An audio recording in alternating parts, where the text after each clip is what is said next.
আসসালামু আলাইকুম। কাছে এবং দূরে যে যেখান থেকে আজকের ভিডিওটি দেখছেন সকলকে জানাই স্বাগতম। সম্মানিত দর্শক শ্রোতা, আজকে কথা বলবো সংযুক্ত আরব আমিরাতে তাহলে কি আর ভিসা খুলবে না? জানুয়ারি মাস চলে গেল, ফেব্রুয়ারি মাসও মাঝামাঝি যে কথাটা সংযুক্ত আরব আমিরাতের বাংলাদেশি রাষ্ট্রদূত বলেছেন ফেব্রুয়ারির মাঝামাঝি ভিসা খুলবে, ভিজিট ভিসা। কিন্তু ফেব্রুয়ারিতে চলে গেল, ভিসা কি তাহলে আর খুলবে না?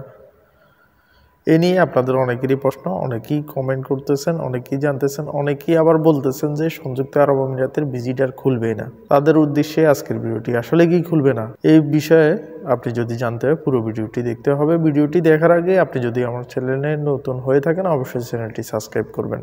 সম্মানিত দর্শক শ্রোতা, আপনারা কাদের কাছ থেকে এই নিউজগুলো শুনতেছেন সেটা আপনাদেরকে বলি। আমার মতো বা আরও 2-4 জন ইউটিউবারের কাছ থেকে আপনারা শুনে আবার আমাদেরকে বলতেছেন অন্য ইউটিউবার এই কথাটা বলেছে, অমুক বলেছে। আসলে বাস্তবতা কথা, আজকে আত্মসমালোচনা করব নিজেদের মধ্যে। সংযুক্ত আরব আমিরাতের ভিসা খোলা না খোলা এগুলা নিয়ে আমাদের অনেক ইউটিউবার অনেকের মতামত দেয়, আমিও আমার মতামত দিই। সেই ক্ষেত্রে বিশেষ কিছু পয়েন্ট নিয়ে সবাই কথা বলে না, কিছু কিছু ইউটিউবার বলে। যেমন সংযুক্ত আরব আমিরাতের ভিসা খুলবে জানুয়ারি এবং ফেব্রুয়ারির মাঝামাঝি। এই কথাটি কি আমরা আমাদের কথা বলেছি? না, আমরা আমাদের কথা বলিনি। আমরা বলেছি সংযুক্ত আরব আমিরাতের বাংলাদেশি রাষ্ট্রদূত বলেছি, আপনাদেরকে ওদের কথাটাই বলেছি। এখন এই ক্ষেত্রে সংযুক্ত আরব আমিরাতের সরকার যদি তাদের সিদ্ধান্ত পরিমার্জন করে সেটা তো আর আমাদের হাতে নাই। এবং আমরা যেহেতু সংযুক্ত আরব আমিরাতে গত জানুয়ারি এবং ফেব্রুয়ারি মাস চলে যাচ্ছে এবং এখনও পর্যন্ত চলে যাইতে আছে, কিন্তু কোনো ভালো নিউজ পাইতেছি না। প্রফেসর ডক্টর মোহাম্মদ ইউনূস আসার পরেও যখন ভালো কোনো নিউজ আসতেছে না, তখন অনেকে হতাশায় বলতেছে হয়তো বা আর ভিজিট ভিসা খুলবে না। তবে একটা সত্য কথা হলো, আসলে আমাদের কোনো দান ধারণা দিয়ে দুবাই সরকার চলে না। দুবাই সরকার তাদের নিজস্ব গতিতে চলে।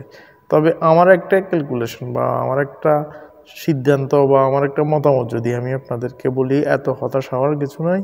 ভিজিট এবং ফ্যামিলি ভিসা এবং কি অভ্যন্তরীণ যে ট্রান্সফারটা আছে এটা খুব শীঘ্রই খুলে দিবে। কেন খুলে দিবে? আজকেও প্রধান উপদেষ্টার প্রেস সচিব সাংবাদিকদের প্রশ্নের উত্তরে বলেছেন সংযুক্ত আরব আমিরাতের সাথে আমাদের যে বিগত দিনে যে সম্পর্কটা ছিল, সম্পর্কটা মোটেও ভালো ছিল না। সম্পর্কটা একবারে তলানিতে ছিল। তলানিতে থাকার কারণে এগুলা আলোচনা সাপেক্ষে কথা বলতে এই জিনিসগুলোকে সম্পর্কটা আগের জায়গায় আনতে হলে একটু সময় লাগতেছে। কিন্তু কথা চলতেছে, কথাটা চলা মানেই আলোচনা চলতেছে। আলোচনা শেষ হওয়ার পরে আমরা অবশ্যই একটা ভালো খবর পেতে যাচ্ছি। এবং উনি উল্লেখ করে বলেছেন সংযুক্ত আরব আমিরাতের সাথে আমাদের সম্পর্ক পজিটিভ, ভালো দিকে আছে। আশা করি ইনশাল্লাহ আমাদের জন্য ভিসা উন্মুক্ত হবে। অবশ্যই আপনারা এতদিন ধৈর্য ধরেছেন, আরও কিছুদিন ধৈর্য ধরতে হবে। কারণ আমরাও চাই আপনাদেরকে একটা ভালো খবর, একটা খুশির খবর দেওয়ার জন্য, যাতে করে আপনারা আমাদের এত কষ্ট করে মুখিয়ে থাকেন কি নিউজ নিয়ে এসেছি, নিউজটা যাতে যদি আপনাদের হৃদয় কেড়ে নিতে পারে, তখন আমরা সার্থকতা অর্জন করি।